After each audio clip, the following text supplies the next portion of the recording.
Okay, welcome back, everybody. Today is class number 4 on Shmitah, number 7 in Shmitah for the Shmitah year. And today I think will be a fun class. I'll just review real quick what we did last week, and I'll say what we're going to do today. Everyone's heard the question, what's the connection between Shmitah and Har Sinai, right? In Parshat Bahar. Today we're going to suggest a solution based on what we started last week. Now, share my screen and with our introduction. Here we go. So again, class number 4. Here we go. Okay, so last week, what did we talk about? Last week we talked about the manna, and we explained how first we talked about that there's a 7-day preparation before the flood, and a 7-day preparation before Mount Sinai, before Moshe gets his 40 days and 40 nights receiving the Torah and the Luchot. And we said there was some significance of 7 days preceding something major, some major revelation of God. And then we talked about how in the story of the manna, it's the first experience where the Jewish people kept Shabbat, and that's when the Jewish week began. So we're going to return to the manna story, and I'm going to try and show the connection between manna and the laws of Shmitah, because most people have heard of Shmitah, most people have heard of the manna, but very few people would connect between manna and Shmitah, correct? I'm assuming no one's probably ever heard of such a connection. So keep that in mind, and that's our goal today. Now, in order to appreciate today's show, I need to do a quick review of what we did last week. Just a quick review. We talked about before the flood, there's 7 days in preparation for the 40 days and 40 nights of the flood, just like there's 7 days in preparation for Moshe Rabbeinu getting the laws of God on the first 40 days on Har Sinai and getting the Luchot. Remember? Moshe waits 6 days. He's caught up on the 7th day, and Moshe's on the mountain for 40 days and 40 nights. Now, that's a review. What we saw last week is that even though it's a 3-day journey, a 3-day distance from Egypt to Mount Sinai, God can't bring Am Yisrael to Mount Sinai until they're ready. Because we want to enter a covenant with God. We want to be ready for the covenant. The people have this attitude problem, which we saw over and over again. Remember, they think they're on a death march. They complain all the time. Remember, they complained about the food. Why'd you bring us out here to die? And God slowly wants to teach them to, number one, to trust God. God's not out to kill you. God's out to train you. To become God's people, you need to go through training. But that training might be difficult, but it has a goal. I want to give a quick example about the word Emunah. We'll try to develop it soon. What do I mean by Emunah? Emunah doesn't mean just believing in God. Because in Emunah, let me give you a quick example. The people in the desert believe in God. There's no doubt. But I'll show you they hate him. Explain what I mean. If I open up Sefer Dvarim, let's go to Sefer Dvarim, Perek Aleph. In the end of Perek Aleph, at the end of the story of the spies, God's not happy when the people don't want to listen. What's it say? When the spies come back, we say as follows: Pasuk Chav Zayin. Hope you're with me. Everyone murmured in the tent, and they said, "What? Hashem otanu hotzianu me'eretz Mitzrayim." Why did God take us out of Egypt? He hates us. He wants to kill us. He wants us to suffer and then kill us. Listen to their attitude. This is after a whole year of miracles in the desert, after witnessing the 10 plagues in Kriyat Yamsuf. So God hates us, and therefore He took us out of Egypt. Letet otanu biyad ha'amori lashmidenu. God just loves killing people. Why is He commanding us to conquer the land of Israel? He wants the Amorites to do His work for Him. We're going to try and conquer walled cities. We're all going to fall like flies conquering walled cities. And the people, we're not going to fall for it.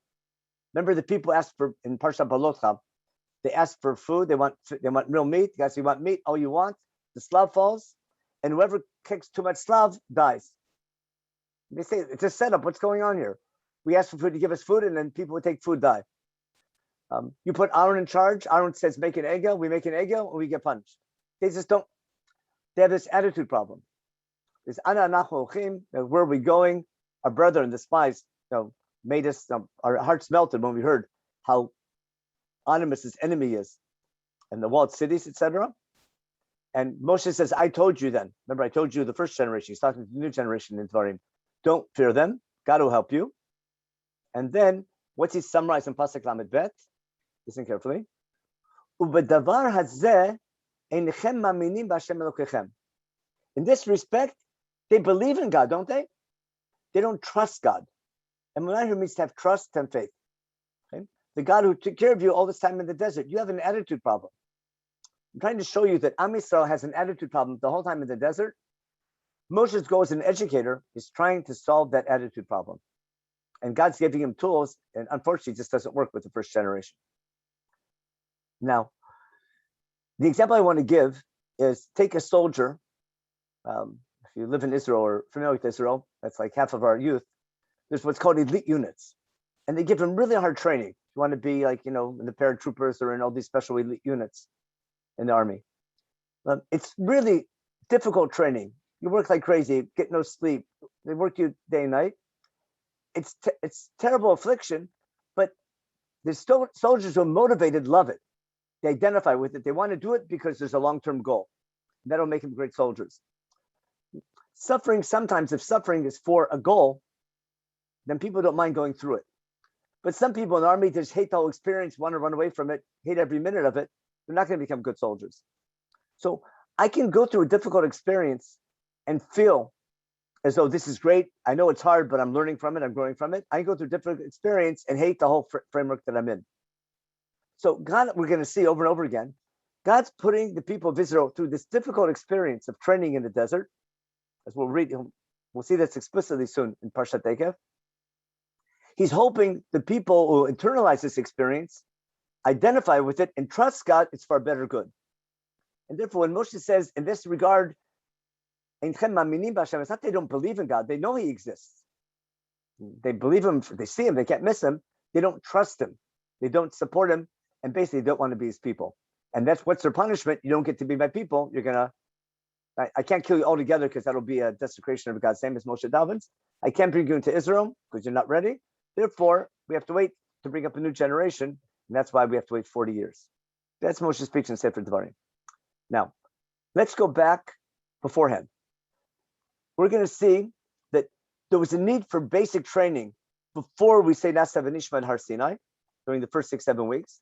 That hopefully should have been enough, but it wasn't. And then there'll be additional training in the desert before we go to Israel with the next generation as well. And everything we're going to see in Moshe Rabbeinu's speech in a minute. I just want to go back and show you and prove to you, like we saw last week, just review that, how the manna experience is training from Mount Sinai. Let's take a quick look again. We did this in detail, just to review. What's God tell Moshe Rabbeinu when they run out of food? God tells Moshe, to tell the people, He's going to bring food coming down from heaven. The people go out and collect. What's the purpose of this manna experience? I'm testing them. Remember the word nisayon. Nisayon is this difficult training experience, which is difficult and arduous, but it's for the better good. It's educational. And therefore, eating the manna and the whole experience of the manna is a testing, is a training experience for the people to become God's people. And remember, what was the test? What did God command? Take only as much as you need, not as much as you want. And how much per person? An omer. Remember the word omer we talked about briefly? An omer per person. We talked about whether it's a measure or a utensil that was used. But the word omer is used here for the first time in the Torah, and it relates exclusively to the manna at this stage. Okay. It's never used anywhere else as a measure. The Torah tells us at the end of the parak that an omer is a tenth of an ephah, but a tenth of an ephah is always called an isaron. So I tried to suggest possibly that maybe the utensil had a maximum volume of a tenth of an ephah, but into that omer utensil, you put as much as you need. Okay. And therefore, they measured with the omer as much as they needed. Then, what are we told at the end of the story? At the end of the story, they have this experience. They take it 6 days. The 6th day, there's double. And then the 7th day, there's nothing. The people come to Moshe, what's going on? And Moshe tells them, Hu asher diber Hashem, Shabbaton, Shabbat Kodesh, Lashem Machar, Et asher tofu oifu, etc. It's all preparation for Shabbat. On Friday, get ready for Shabbat. And remember, Moshe tells them, Ichlu hayom ki Shabbat Lashem. And then the famous line, Shesh yamim tukutu. That goes back to God's creation. 6 days, collect it. On the 7th day, don't touch it, don't collect it. And you get double on Friday for Shabbat. Now, what's the proof that Omer is the utensil? At the end of the story, probably a footnote that happened later. God told Moshe later on, Zeh davar asher tzivah Hashem. What did God command? Milo ha'omer mimenu. Take a full container, not just a partial, fill up a container of omer, of man, for safekeeping for all generations, and put it, we'll see, into a closed container, it's in Senate, as proof, as a reminder of the bread that we ate when God took us out of Egypt. And I need to remember my basic training in the desert, and therefore God tells Moshe, Kach in Senate, take a closed container and put shama meloha omer man, a full container of man. Remember, that's my proof that an omer is a container, because meloha omer means fill it to the top. If an omer is a measure, there's no such thing as a meloha omer. If an omer is a tenth of an ephah, then just say an omer. But if an omer is a utensil, then fill it up to the top, meloha omer man, and put it in front of God. That's by the Kodesh, in the Kodesh Kodeshim, in the Holy of Holies, by the Ark of the Covenant, for safekeeping for all generations. This was probably done after the Mishkan was built. This is like a footnote to the story. And that's what they do. And Bnei Yisrael ate the man for 40 years in the desert. And the Omer is a tenth of an ephah. That was we talked about last week. That's the amount, that's the volume of the container. And you put it inside as much as you need. Now, what we began talking about last week is that that's the food we eat in the desert. And then we're told when we come to the land of Israel, and we no longer need Omer, we no longer need manna to survive, because we can plant our own food. In fact, let's take a quick look. Let's go look in Sefer Yeshua chapter 5. Let's stop this share and go to a Tanakh. No, we're going to share a Tanakh right over here. We're going to go to Sefer Yeshua. Are we here? We're going to go to Sefer Yeshua. Right here. Chapter 5. Look, let's take a look at what happens when the month stops. Yeshua chapter 5. Okay. Yeshua, they do Korban Pesach, they do Brit Milah, they do Korban Pesach when they come in the land. And then, after that's all over, V'achlu b'nei Yisrael Gilgal, v'yasu Pesach, and they did Pesach on the 14th. And then, V'achlu me'avur ha'aretz, after Passover, they could eat from the new grain. Mimochrat ha'Pesach, you see the laws of the Omer. They began eating from the grain of the land. Vayishbot haman mimochrat, the next day, there's no need for man anymore. Once we can eat the grain of the land, we don't need man anymore. We have our own food. V'ochlam me'avur aretz, they ate from the produce of the land. And Beloya od Livnei Yisrael man, no, Am Yisrael didn't have man anymore, and they ate v'echlu mitvot eretz Canaan b'shanahi. That's a beautiful summary. Now, keep that in mind, and I want to use this to explain real simply. Let me just double check the chat. Okay, isn't trust bitachon? In bitachon, no, that's a good question. We'll talk about trust later on. I will say that for the chat at the end. Remind me to talk about that, what bitachon means. I think it's misused, but that's a bit of a complicated topic for now. I want to go back now to the story of the mitzvah of Sfirat HaOmer, which in light of this is super meaningful, because what's a higher level? Someone living in the desert receiving food from God miraculously, or someone living in the land of Israel working in the land himself, but treating the produce of the land as though it's manna. So what does God tell us to do? In chapter 23, in the middle of the Moedim, God tells Moshe, Daber b'nei Israel, Dematalehem, Ki tavo la'aretz, when you come to land which I'm giving you, and when you harvest your grain, what do you bring to God? You bring an omer. Now notice, how do they translate this? They say a sheaf. But the word for sheaf is a shibolet, or an aluma, or tfuah. The word omer is never used for grain, rarely ever used for grain. But why are we calling this sacrifice an omer? Because the word omer was first used by the manna story. And in essence, what are we saying by calling this grain omer? We're basically saying the grain we're about to collect, which will be our staple for the whole year. We have 7 weeks to collect it, maybe 2 months to collect it. But for the entire 7 weeks, when we collect our grain, we talk about everyday omer, which reminds us of the manna. And in essence, what are we saying? We're making a statement as a nation that the grain that we're collecting, we're treating it as though it's manna. And if we bring the omer from the beginning of our grain to the kohen and we wave it, we're so proud of it, we wave the omer. Why mimochat Shabbat? There's an argument how to explain it. but Chumash leaves that to the rabbis to understand. What's important is the concept of Shabbat goes with the Omer for a very simple reason, because it's through the Omer experience we learn about Shabbat. But don't be surprised that the law of bringing the Omer has to do with the grain, and we put cycles of we're counting weeks, and we do it after Shabbat. How do you translate that? Is it the first Sunday?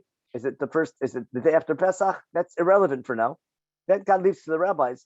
But we're associating the Omer with the concept of Shabbat, because our very first Shabbat, the very first concept of a week, we received with the story of the manna, which takes us back to the story of creation we talked about 2 weeks ago, and God behind nature. Instead of serving many gods, the wind gods and rain gods and sun gods and fertility gods and grain gods, there's all one God. And therefore God gives us the story of creation in 7 days to remember there's one God behind creation and there aren't separate gods. And therefore, what do we do? On the same day, we bring a special korban with it. Go into that later on. And then what do we do afterwards? Remember, you don't eat from the new grain until you bring this korban. And then usfartem lachem b'achot Shabbat. From after that first week of after you begin counting the Omer, the first day, you count 7 weeks, 7 Shabbatot again, and we call the holiday weeks because we're celebrating this concept of the number 7, and the number 7 in general. That's been our whole topic. Whenever there's 7 has to do with nature, with agriculture, and recognizing there's one God behind agriculture. And if you want your crops to grow, you want your crops to grow, you want your grain, you want your fruits, you have to remember that it's a gift from God, and the way, what you do with your prosperity and how you treat your fellow man, based on that, God will bless your grain. Not based on your prayers, but based on your actions. And you pray to remember that key idea. And therefore, for the 7 weeks of our grain harvest, we talk about Omer every day to remember and say, God, we're treating it like it's manna. We're being thankful, even though we're doing it ourselves. And we call the holiday at the end Shavuot. And sure enough, let me just go back real fast. I'll prove my point. If I go back to, let's go back to a Chumash. If I go to Sefer Vayikra, chapter 23, if you look at the last line of the Omer story, it works in chapter 23 in Vayikra, in Perachab Gimel, which most of you probably remember almost by heart, because we read it always on Yom Tov, on the first days. And how does that whole unit of Shavuot end? Pasach Hab Aleph in Perachab Gimel, in chapter 23, verse 21. You call it, you have a gathering after the 7 weeks are over. Don't do any work that day. That's the law for all generations. And then what do we add? A law that relates to how you say thank you. When you're harvesting your grain, don't leave over everything. No, don't leave over. Don't collect everything. Don't eat up, don't harvest your entire field. Leave over the corner, leave over the piyah, leave over leket, right? And no, don't take everything, leave it over. Leave it for who? For the orphan, for the widow, and the poor person, so they can collect it, as we read about in Megillat Ruth. And then we have the next holiday, Rosh Hashanah and Yom Kippur. Now, so we found Omer twice. We found Omer in the story of the manna. We found Omer in the 7 weeks of our grain harvest. Now the connection is obvious. And remember this pasuk we just read? When you're harvesting your grain, make sure to leave over for the poor. We're going to find Omer one more time in Chumash. And that's it. And it rarely ever comes up again in Tanakh. In Sefer Dvarim, we have laws about how to build a just society. All the laws in Parshat Kitetse. In chapter 24, we have all these laws of when you're setting up your economy. What do you do? What do we have here? If you lend money and you take a collateral, don't go collecting it from it. Don't go into someone's house and collect the collateral. Wait outside and have him bring it to you, but don't embarrass him. And if he's a poor person, let him keep it because he needs the blanket to sleep with. Give him his blanket back at night. We're talking about being just and kind. Don't take advantage of a worker, right, or a poor person. Give him his wages on the day that he works. It's called halanat schar. And we're a whole set of laws about building a just society, and not just a just one, but also a kind one. Okay, and then we say don't pervert justice for the stranger, orphan, and the widow, etc. Remember, you were a slave in Egypt, and don't do that to others. And here's our line: Pasuk Yotet. When you're harvesting your grain, we're commanded to leave over. We're supposed to pretend to forget. Look how they translate it. You should forget a sheep in the field. Why am I calling the leftover grain an omer? This is the third time and the final time we have the word omer in Chumash. Remember, omer by the manna, omer by sfirata omer, when we're collecting our grain, and specifically the leftover grain that we're leaving for the poor people. When we're harvesting our field, we're supposed to leave over. Chumash calls this omer. It's really just grain in the field. Don't go back and collect it. Leave it for the orphan and the widow. Why? Because what we leave over for the poor person, as a wealthy farmer, is similar to what God did for us. Just like when we were in the desert, we had nothing to eat. God gave us manna, and the word omer relates to the manna. So when you're a farmer like Boaz and you leave over food for poor people like Ruth to collect, then what you leave over for the poor people, Chumash beautifully calls omer, to connect all those things together. That's where the word omer comes up, and that's probably the main times we find it in Chumash and rarely ever get in Tanakh. Except, of course, in Megillat Ruth, where she's collecting the omerim in the field, which is the leftover grain, based on this pasuk.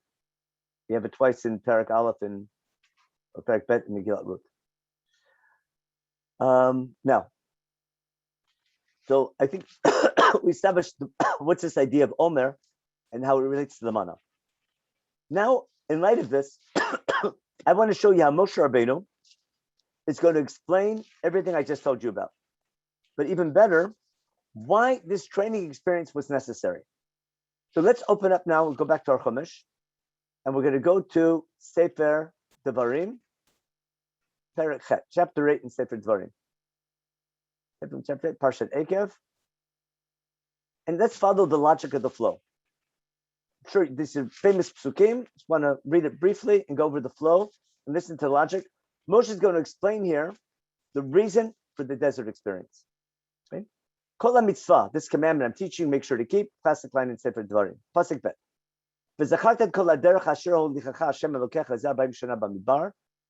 Moshe commands the people, remember, you're 40 years in the desert, you're about to go to Israel. What was the purpose? Laman anotcha lenasotcha. God afflicted you to test you. Remember, inui is to afflict, like Babdu Vinotam. Nasotcha is an isayon, like the Akedah. The dat et asher b'avcha tishmor mitzvotav bimlo. This is exactly my point I'm trying to make. The manna experience, as Moshe said explicitly, is difficult. It's hard, taking as much as you need, not as much as you want. Having limited rations every day. It's testing you, will you follow his laws or not? Can you learn to share and think of others and not hoard everything for yourself? What did God do? He afflicted you, and he made you hungry. And then he gave you the man, which you never saw before, and no one ever had before, to teach you that what? You don't live to eat, but you eat to live. And you eat to connect to God. Food comes from God to give you strength to do mitzvot, but the goal is not to eat. You need to eat to stay alive, but don't turn eating into the goal of your life. And the man experience helps you get ready for that frame of mind. And it says, remember your clothing. You didn't need extra clothing in the desert. And you should know in your heart, why did God give you that difficult training experience? And this is a beautiful analogy. That proves beyond a shadow of a doubt, the desert experience is difficult training, like a father trains his child to make him independent and be able to make a living on his own. So a son sometimes doesn't like the hard time, but God is saying, just like a parent gives his child a hard time for educational reasons, to train him, to get him ready, that's how God treated us in the desert. So don't see that experience as God hates me, God just loves picking on me, like immature children think, but rather it's an educational experience that's going to get you ready. Now Moshe is going to explain why this experience of money gets you ready. Why? Make sure to keep God's laws, follow his ways. Why is this training necessary? Because you're coming to a good land. God's bringing you to a good land. There's Tovah, a land, with lots of water and lots of valleys. Okay, a land of the 7 species. Remember, Eretz Chita, B'Sorah, V'Gefen, V'Tena, V'Rimon, Eretz Tzemen Udvash. a land that what? You have everything you need. Nothing's missing. You have raw materials as well. You can mine precious metals and things like that. And the famous line, you eat, you should be happy and thank God. That's a say thank you. We'll see who has to act thank you. But be appreciative of the system that God gave you and the land he gave you. And therefore, in the desert, of course, you're going to remember God. But be careful, he says, when you come to Israel, you might forget God. Which God? You might not keep his mitzvot. You might become haughty. Life might be too good. It doesn't mean you shouldn't have a good life. He said, but the danger in your prosperity, it might lead to affluence. You become wealthy. Your livestock will become multiply. You become wealthy. You have a lot of gold and silver. Everything you have will multiply. And then you become haughty, and your haughtiness might lead you to forgetting God. And that might lead you to forget God who took you out of Egypt. The God who trained you, God who trained you through this desert and gave you a hard time. God who put you through basic training.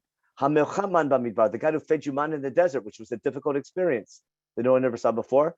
To afflict you, to test you, to train you for your better good. And if you didn't have this experience and didn't internalize it, what would you say when you become wealthy? You'll say, I did it myself. You become haughty, obnoxious, and not thank God and not act thank you, and not even recognize, not even say thank you. Therefore, what's the solution? God says, therefore, don't say therefore be poor, but rather be wealthy. But in your wealth, remember, in your wealth and prosperity, your ability to achieve those capital gains was from God. God gave you that ability in order to keep his brit with you. Now, in light of that, we're going to try to understand the laws of Shmitah. But what I want to suggest now is the laws of Shmitah are going to recreate the manna experience. But now let me explain why it's so important. Remember, we spent so much time on 7 days before Matan Torah, 7 days before the flood. I want to show you that these cycles of 7, we're going to relate it again to Matan Torah, and that's the famous commandment of Hakel. Let's take a look at the mitzvah of Hakel in Sefer Dvarim. I'll use that for my source sheet because I have it highlighted. Here we go. Okay, let's take a look at. We talked about the rhythm of nature, and so here we go. There's a mitzvah to relive Hakel. Got it? I mean, to relive Mount Sinai. Moshe writes down the Torah. This is chapter 31 in Sefer Dvarim, Parsha Vayelech, right before Shirat Hazinu, right before the end of Chumash, right before Moshe dies. Moshe writes down the Torah, the laws in Sefer Dvarim, and he gives it to who? To the teachers, to the Kohanim B'nai Levi, the tribe of Levi who's in charge of education, and to the elders of Israel. Now it's transition of leadership. Military leadership goes to Yeshua. Educational leadership of Moshe goes to the tribe of Levi and the Kohanim. What does he command them? This is the last commandment in Chumash. Every 7 years, again, why 7? We'll see why in a minute. When b'moed shnat hashmita, at the end of the Shmitah cycle, on the holiday of Sukkot. Notice 3 themes come together here: the cycle of 7, the Shmitah year, and the holiday of Sukkot. And what we're going to do, we're going to gather the nation together to teach the Torah. When Am Yisrael comes together to be seen by God, Tikrat Torah Zot Neged Kol Yisrael. Read this Torah publicly in front of all the nation that's scattered. And the famous sense of Hakel at the Am, gathers the nation together, the men, the women, the children, strangers, everyone, in order to learn to fear God, to learn the laws, and this national great group experience with everyone together will be this big national event that's going to instill the fear of God in the people. You want to compare it to like nowadays, everyone coming to the Meadowlands, wherever it is, the big stadium for Shas of Daf Yomi. Like every 7 years, this big event. It's like a big event. Thousands of people come, and inspires all the people to come to continue learning. Now, and therefore, this like annual or every 7 year celebration is going to permeate all the other 6 years. Just like keeping Shabbat permeates to the six other days of the week, doing Hakel every 7 years will permeate all 7 years of the Shmitah cycle. Now, what we need to tie together, why Sukkot? So it's based on this law. If Hakel is reliving Matan Torah, that should be obvious. We gather together, we want to relive Matan Torah. Hakel is we want to relive the Matan Torah experience, and we do it on Sukkot. The first thing I want to understand is all the holidays. Let me stop the screen share for a minute. All the holidays, I think we discussed this. I called the analogy of Mother's Day. Each holiday has an enduring understanding. Every holiday has a key theme that relates to our core Judaism. And each core value is something we need to remember every day of our life. But once a year, they need a booster shot. And therefore, we have to remember the Exodus as a transformative memory that makes us kind and sensitive. So we say it every day in Shema. So remembering the Exodus is something we need to remember every day as a Jew because it shapes our behavior. It makes us kind and sensitive, not to do that to others what people did to us. And because we have to remember it every day, once a year I go crazy and make a big deal about it. Remember, we eat matzah for 7 days so that I remember it every day of my life. Remember, we gave the analogy of Mother's Day. Even though really every day is Mother's Day, once a year we celebrate it to make sure every day is Mother's Day. So we have once a year celebrations to keep that idea across. God is a forgiving God. He can't forgive us every day of the year. Once a year, I instill this understanding that God can forgive, Yom Kippur, to remember it every day. Once a year, I know God's my king. He's my boss. He's king over the world. That's Malchiyot. I remember it every day when I say Shema. But once a year, I go crazy about it with Rosh Hashanah as my booster shot for the whole year. Now, taking that idea, what's the parallel, enduring understanding of Sukkot? Got it? What's the key theme of Sukkot that I need to remember every day of my life that we go crazy about? Again, remember again, Sukkot is 7 days. And the answer is easy. What do we need to remember on Sukkot? Let's take a look at what Chumash says. Let's go to our source sheet. What's the educational goal of Sukkot? 2 lines. Everyone knows them by heart. Sukkot teshvu shivat yamim. 7 days, again, not by chance, in your Sukkah. Every citizen, everyone who owns land and has a house in Israel has to sit in a temporary dwelling. Why? L'man yedu dorotechem. So you know and internalize. And remember what? Ki b'Sukkot hoshafti et b'nei Yisrael. Hoshafti means I made you sit in a sukkah. I put you into there. Not that you were there on your own. I put you through this experience. Right?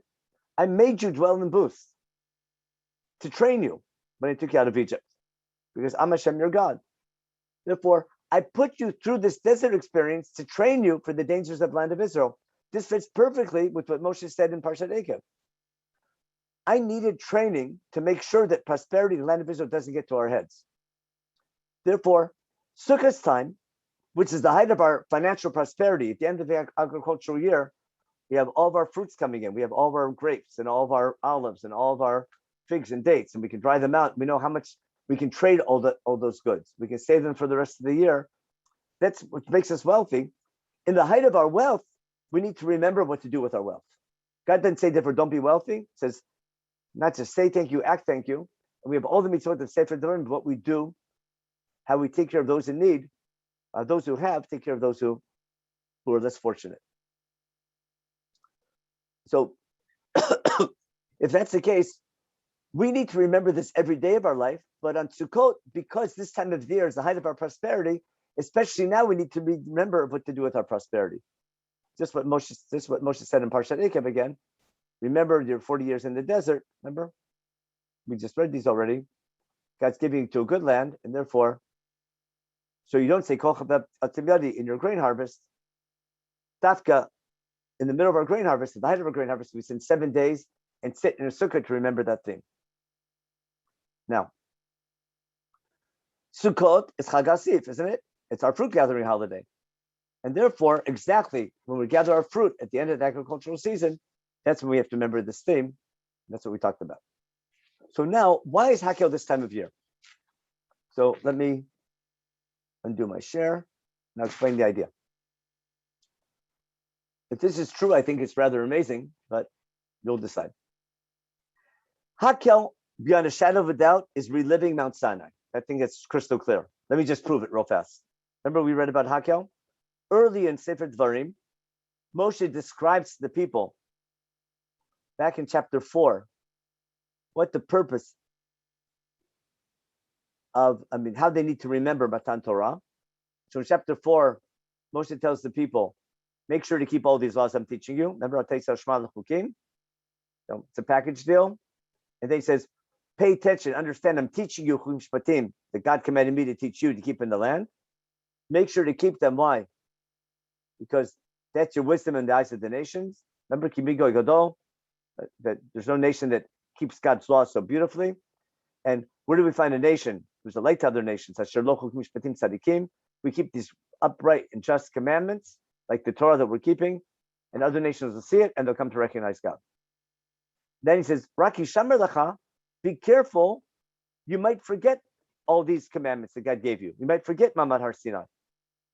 And you might not teach them to your children. What do you do instead? Be careful not to forget the 10 commandments that God gave you, the contract, right? And make sure to teach them to your children. Why? What do you have to remember?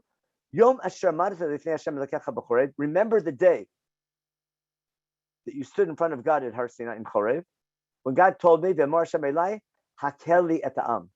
See the word hakel? V'ashmim et dvarai, asher yimadun lira'u tid kol yamim asher him chaim al adama u'v'tem yilamedun. That's exactly hakel. The purpose of Mamad Har Sinai was to gather the nation together, to hear the words of God. So we learn to fear God, and we learn His mitzvot, and we pass that tradition to our children. So Mamad Har Sinai was a kickoff event, and then from then on, every 7 years, we're going to continue that from generation to generation. Okay? And then everyone came to me at that time, remember? And they told Moshe what? We heard the words, the voice of God. You didn't see a picture.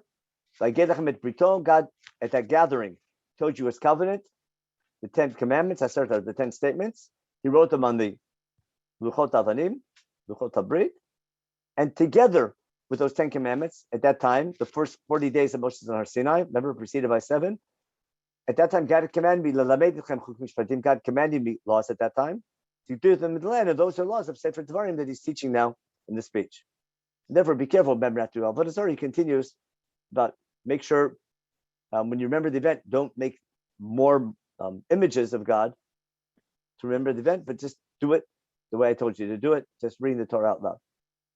Now, if I want to relive Mamad Har Sinai, if I want to relive the experience, where should we go as a nation? Where should we do Hakel if you want to relive the event?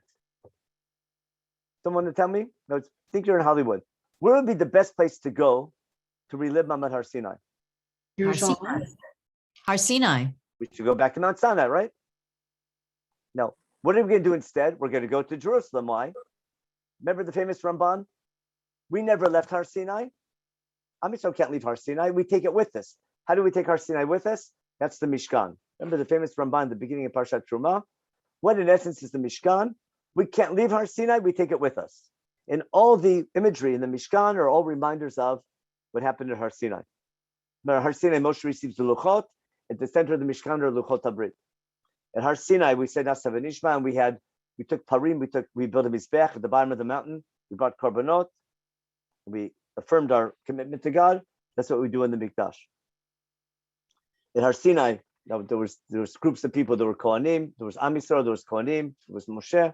So we have the Kohen Gadol, the Kohanim and Levim, and we have the people. Again, the famous Ramban, we go over all the imagery. Again, the Ramban at the beginning of Parshat Truma. We don't have time to do it today, but I'm assuming you're familiar with it. So we don't need to go to Mount Sinai because we have Mount Sinai with us. The Mount Sinai became the Mishkan, and the Mishkan moved to Yerushalayim, and Makom Yivchar Hashem, the place that God would choose for His name to be known, or later the Mikdash Yerushalayim is going to be Har Sinai. So I don't need to go to Har Sinai. I have Har Habayit basically, and go to the Kota area, Har Habayit.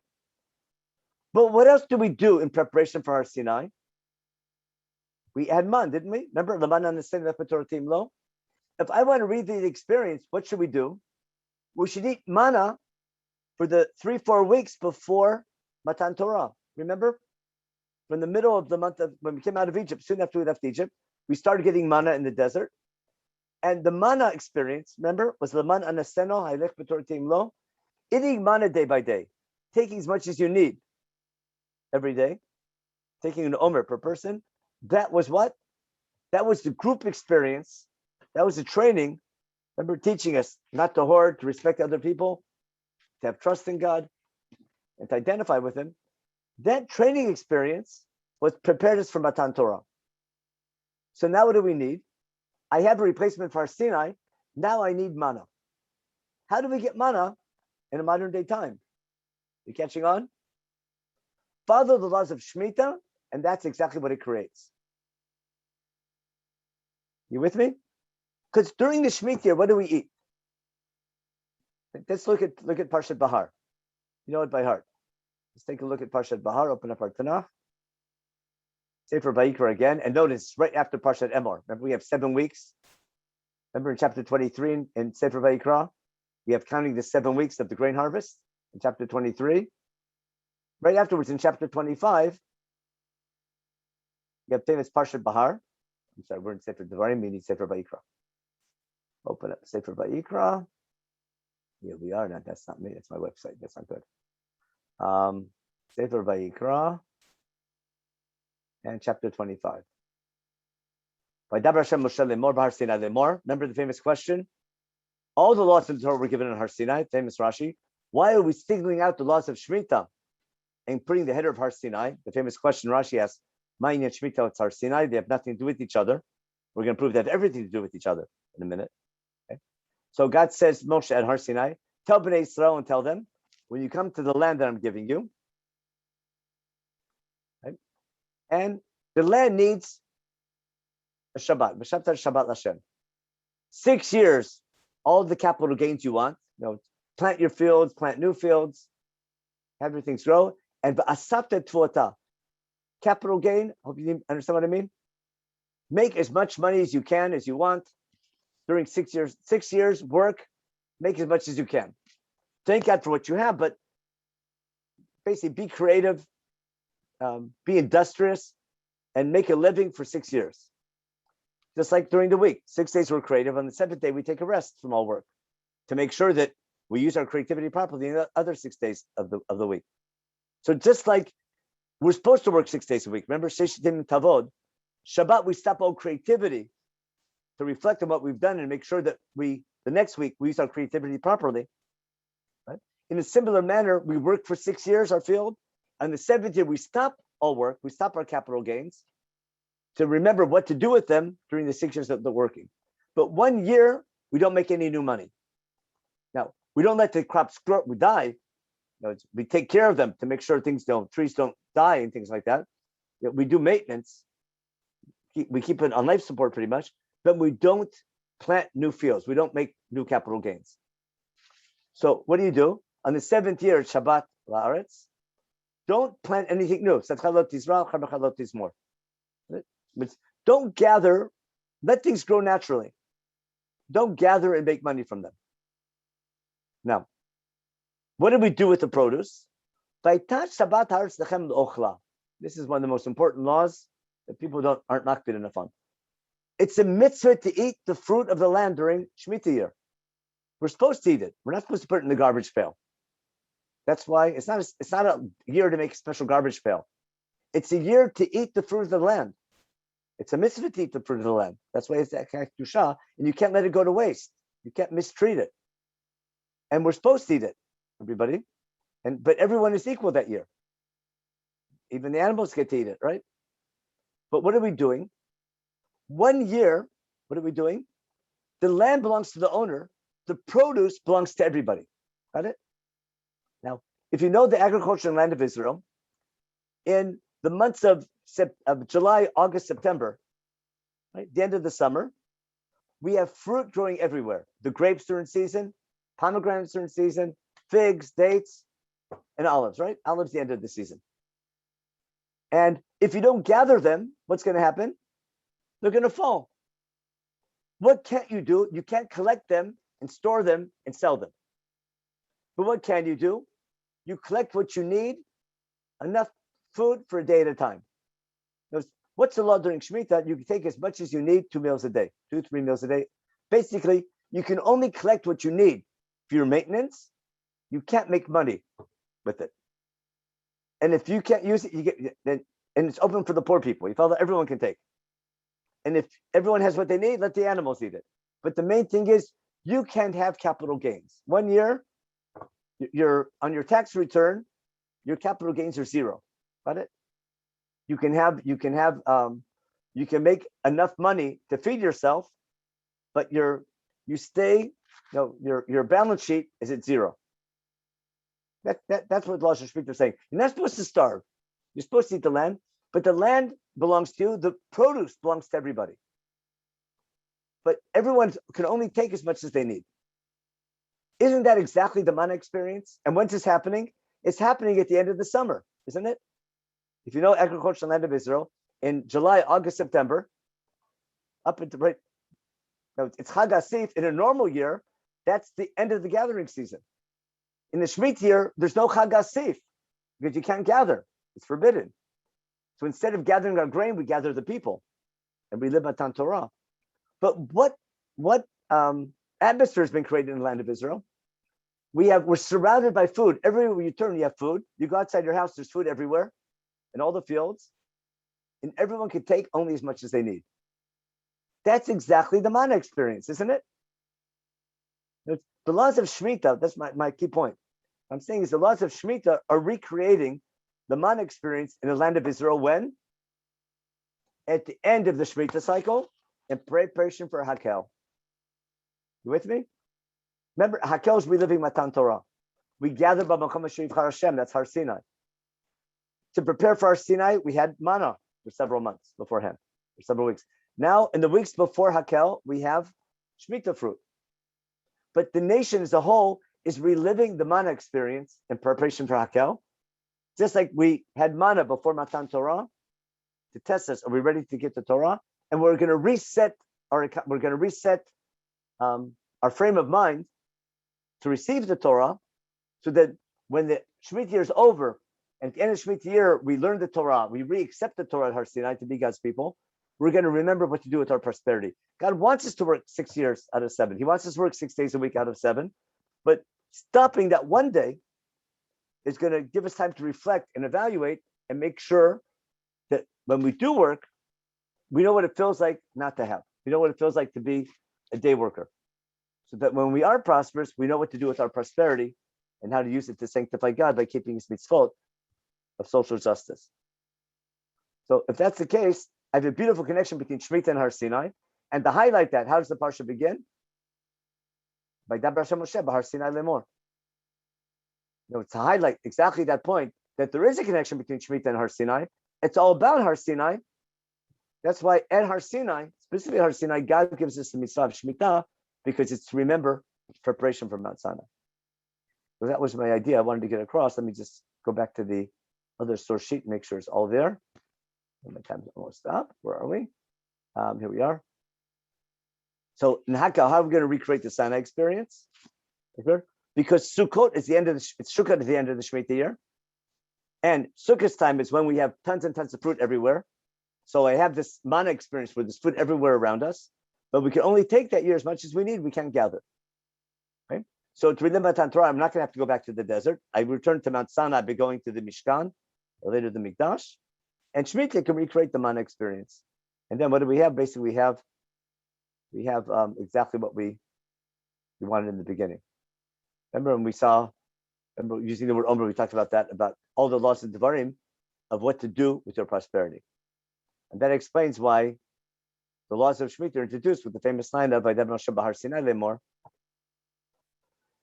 And that's basically, if the mana recreates the mana experience, if the Shmitah recreates the mana experience, so now during the time of Shmitah, we simply take as much as we need and as much as we want.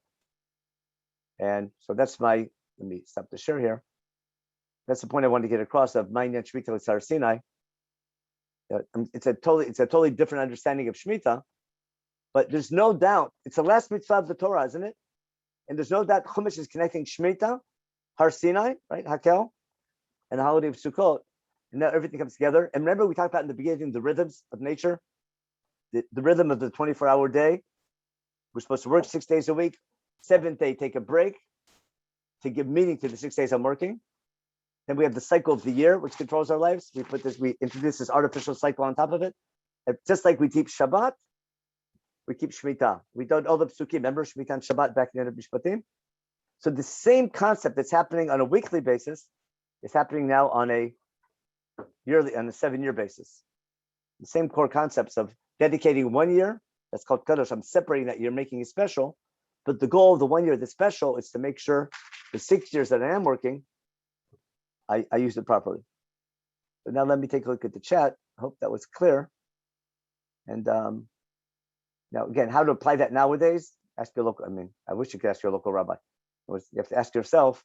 It's how to dedicate once every 7 years. You need to make a living, but it's good sometimes to take a break from capital gains are important. Sometimes you have to take a break, take time off, and just reflect on what you do with your blessings. Remember not just to say thank you, act thank you. So let's go to the word bitachon. Bitachon, in my opinion, is often misunderstood. Yet bitachon, the God will do what you want him to do for you, which is a misunderstanding, I think, of bitachon. Bitachon doesn't mean God will do whatever you want. And if you pray hard enough, he'll give you whatever you ask for. Bitachon is having trust that God's doing the right thing. If God punishes you, it's a wake-up call. And if God gives you a hard time, it's for training. And your goal, it's bitachon is remembering that you work for God, God doesn't work for you. It's not that bitachon that if you pray hard enough, God will ask you whatever, he'll answer all your prayers and make you a rich man. Bitachon means I have bitachon that I work for God and he'll help me help him. But it means, bitachon that God's doing what's right. And if God brings punishment or he gives training, there's a reason for it. I can learn from it. Right. So that's my understanding bitachon, but that requires a whole share to prove it. But I began proving it from the story of the spies. Okay. Now let's see what iPad says. Emphasizing number 7, starting counting the Shavuot right after the 7th day of Shabbat is more in keeping with the concept. No, what I'm trying to get at, as far as when should you count starting Sphira, the Psukim are unclear. Got it? If you look at Parshat Amor, it's totally unclear when to start counting the 7 weeks, because the 7 weeks have nothing to do with the moon. They have nothing to do with the lunar calendar. Take a look. Let me share my screen again. I want you to appreciate. I'm going to open up a different Tanakh. A Tanakh that's just Hebrew. Let's go to this one. Where are we here? Not in Devarim. We have the Tanakh here. Look at Sefer Vayikra. What happened to it? Tanakh. Chumash Vayikra. There we are. Look at Perek Chav Gimel carefully. Perek Chav Gimel, and look at the Parshiot. This actually requires a whole share, but take a look. Vayikra Chav Gimel has a header. What's the header? Right? These are Moedei Hashem. A Moed is a set time that requires a lunar calendar. We call them. And Shabbat is not part of it. Shabbat's not a Moed. Shabbat is every 7 days. That's nothing to do with the moon. But what are the Moedim? All the Moedim have a lunar date, don't they? B'chodesh HaRishon b'Arbaas HaLachodesh. Got it? Anything with a lunar date is a Moed. And that's why the first time we have holidays with a lunar date are these Moedim, and we highlight their historical element. Remember coming out of Egypt, eating matzah for 7 days. So we have Chag HaMatzot, got it? And then there shouldn't be a new dibur, because at the very end of the parak, remember, we have the closing line, Eilat Vaydaber Moshe Moedei Hashem. It's one long dibur. For some reason, there's an interruption in the Moadim. Let me make it smaller so you see it better. I'm interrupting the Moadim. Hope you see this now. The Moadim start up here. There's introduction to the Moadim, parenthetically about 6 days of Shabbat, I'm sorry. And then the first Moed, I have the lunar date for Chag HaMatzot, for Pesach and Chag HaMatzot. From here, I should go right to the next lunar date. The next lunar date is the first day of the 7th month, and then on the 10th of the month, and then on the 15th of the month. All the holidays have a lunar date except for Shavuot. This section right here in the middle, this section from Pasuk Yud Tet to Chabet. This entire section, I'm going to highlight it right now real fast. This entire section doesn't belong here. We want to mark it. This entire section doesn't belong here. If it was somewhere else in Chumash, it would be fine. It doesn't have a lunar date. It's got nothing to do with the moon. This could be anywhere in Chumash. What's God say? tell Bnei Yisrael, when you come to the land, now we'll make it bigger. When you come to the land and you begin your grain harvest, what do? You bring Omer from the beginning of your grain harvest. It doesn't say what day of the month to do it. It doesn't say to do it on Passover. It's got nothing to do with Passover. It's got nothing to do with anything. It's a totally agricultural holiday. And when do you do it?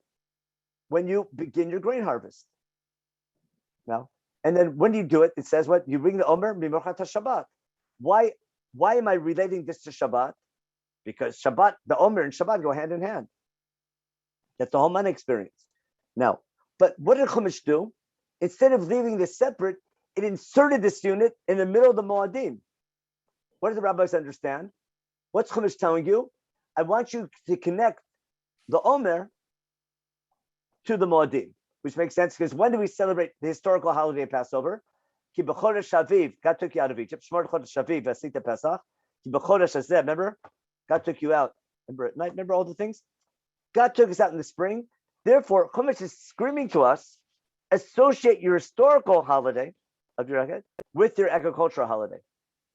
So by inserting this law, which has nothing to do with our lunar calendar, but by inserting it, Chumash is telling the rabbis, connect it to your lunar calendar. And therefore, Shabbat becomes what? The Shabbat of Yom Tov, the first day of Yom Tov, which makes just as much sense as the Sukkim are saying. Because it doesn't say when in the year to do it. We do it when we bring a harvest. Now, if Passover can only be celebrated, remember, in Chodesh Aviv, which is when the grain begins, so Pesach by definition can only be at the beginning of our grain harvest. Otherwise, we'd add a month. So it makes sense why the rabbis say, you know what? To highlight this point, to highlight the connection between our history and our agriculture. Remember, Hashem Hu Elokim. We want to tie those two things together: the God of history and the God of nature. Beautifully, Chazal say, let's say Shabbat is referring to the first day of Yom Tov. Instead of connecting to Shabbat Chalamod, we're going to connect it to the first day of Yom Tov. We have Shmitah, when we have Shvitat Malacha and Shvita from Chametz, which is legitimate. Chumash isn't giving you the answer. Chumash is leaving it to the rabbis. But the rabbis are, because this is inserted, I think the rabbinic interpretation is better. And that the rabbi, God's not telling us when to do it. God's telling you it's up to you. God's telling you connect them thematically, and we fulfill that by connecting them in our calendar. And by Dafka bringing the Omer after the first day of Chag HaMatzot, as opposed to after a Shabbat. Remember, Sukkot is called Yom Rishon Shabbaton, Yom Shmini Shabbaton. Calling the holiday Shabbat, Yom Kippur is called a Shabbaton. Rosh Hashanah is called a Shabbaton. Isn't it? Shabbaton Zichron called Shabbaton Zichron Trua. All the Moedim are called Shabbatonim because we stopped working. So it's totally legitimate to call the first day of Passover, the first day of Chag HaMatzot, a Shabbaton, and break it the day after that. Remember, Chag HaMatzot itself is 7 days. So it makes sense to relate it to that. Remember in Sheish Temim, Toch HaMatzot, Yom HaShvi, Atzeret Yalachem. I simply think the rabbinic interpretation is right on the mark. Okay, now let's go back to the rest of the chat because my time is up. Sorry about that. Okay, one second. So that was iPad. Oh my gosh, too many questions. Okay. Sorry. iPad, number 7. I'm sorry. What's the greatest thing of 7 times 7? The Omer Yovel. Okay, well, then we have to talk about Yovel. We didn't get there yet. That's like a total. We'll do that with Shmitah Ksafim again. But there's no doubt that all this agriculture we're relating to 7. That's my whole theme I'm trying to get across is ever since day 1, or the story of creation in chapter 1, to make sure that we relate nature not to many gods, but to one God. We always surround it with the number 7. Not capital gains, but income. Okay, I'm not sure of the right economic term, but I understand capital gains is capital. It means you're making more than you need to survive. There's what's called a stipend. You make food to eat, and then you amass wealth more than you need to feed your family, and use that to buy new things and things like that. That's what I'm referring to. We'll deal with that next week when we talk about Shmitah Ksafim. Okay. Okay, you to live early. That's fine. Thank you. Okay, it's not so many questions. Okay, thank you. Moedim means holiday. No, Moedim means set times. Moedim is from Lashon Vad, when we gather together. Moed, when we gather together to meet God. So whenever you meet someone, you have to have an appointment calendar. A Moed means from Vad to meet. And there's an Ohel Moed, where we attend a meeting with God. And Moedei Hashem are times of the year that we meet God. We gather together and meet God. And that's why Moedim are called Moedim. Moed doesn't mean time, it means meeting. And we do on Yom Tov is meet God.